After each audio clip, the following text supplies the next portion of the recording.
Hello, I'm Via and welcome back to my channel. Today I'm excited to guide you through the process of creating perfect square nails using dual forms. Whenever you are a seasoned pro or just starting out, you'll find these techniques simple yet effective. We begin by meticulously preparing the nail bed. This involves removing any old gel and gently pushing back the cuticles. My approach ensures each nail is prepped with care, working systematically from one side to the other, ensuring a clean slate for the next steps. In this segment, I'm utilizing a specialized drill bit marked with red to meticulously shape the nail from left to the right side, ensuring uniform treatment across all 10 nails. It's crucial to dehydrate and prime the nails, creating the ideal foundation for our base coat. Notably, our client today has nails slightly weakened by her kitchen job, where constant water exposure and glove use are challenges. I opt for an acid primer to thoroughly dehydrate the nail plate. Remember, if your client has sensitive skin or allergies to the primer or dehydrator, you can skip this step. Despite this, our goal remains to craft durable, beautiful nails suited for her active lifestyle. With nails prepped, we apply a thin base coat, then select the perfect size dual forms for each nail. The application of the base requires a delicate balance, not too thin, yet not overly thick. It's essential to cover the entire nail surface, paying close attention to the sides to ensure comprehensive coverage. A common oversight is neglecting the nail sides, leading to product lifting. The process is meticulous, applying gel precisely, curing near the cuticle first, then fully setting the gel under the lamp. It's a dance of precision and care, ensuring each nail sides are flawlessly covered without any missed spots. Prior to curing, inspect the underside of the nail to avoid gel contact with the skin, adjusting any excess with the brush for the perfect finish. A brief curing under the smaller lamp is followed by a longer session in the primer lamp to set the gel firmly. Though I won't demonstrate it here, the satisfying click post-removal signifies well-formed nails, minimizing the need for extensive filing.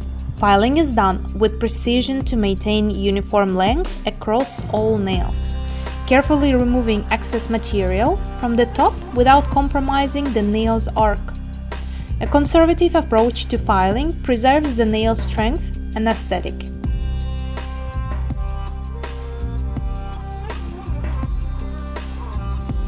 After the application, we refine the shape.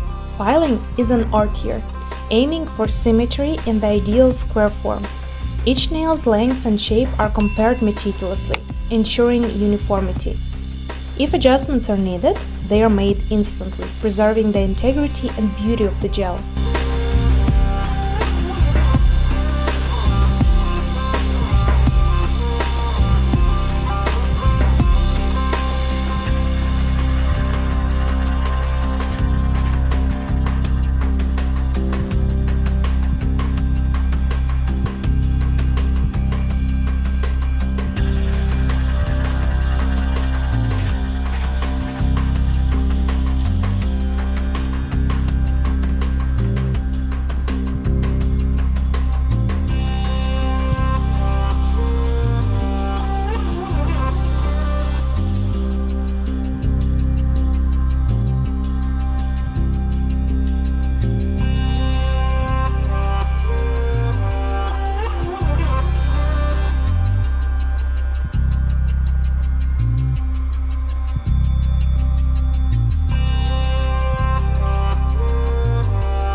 We also pay close attention to the cuticle area and under the nail, ensuring a seamless finish. I employ a fine drill bit for detailed work near the cuticle and under the nail, enhancing the nail's shape while ensuring not to overfile. This precision is crucial, especially when preparing for chrome powder application, as any imperfections will be magnified. The crowning touch is the chrome finish. After the top coat's initial cure, I apply chrome powder. a process that transforms the nail into a glamming statement of elegance. First layer of top coat must be applied smoothly to avoid bumps the chrome powder could accentuate. Minor imperfections can be corrected with the second top coat layer, aiming for the flawless finish. Complete the process with 1-2 Manicure. For designs not requiring chrome powder or anything alike, a single top coat is enough. Be mindful to keep the sides sleek to prevent the nail from appearing overly thick, ensuring a refined and professional look. A final cure, then a second top coat layer seals the shine. If necessary, we file again for precision, a step that exemplifies our commitment to perfection. And there you have it, a stunning set of square nails that is durable and it is beautiful. I hope this tutorial has been informative and inspiring. Thank you for joining me today, and don't forget to subscribe for more tips and tricks. See you in the next video!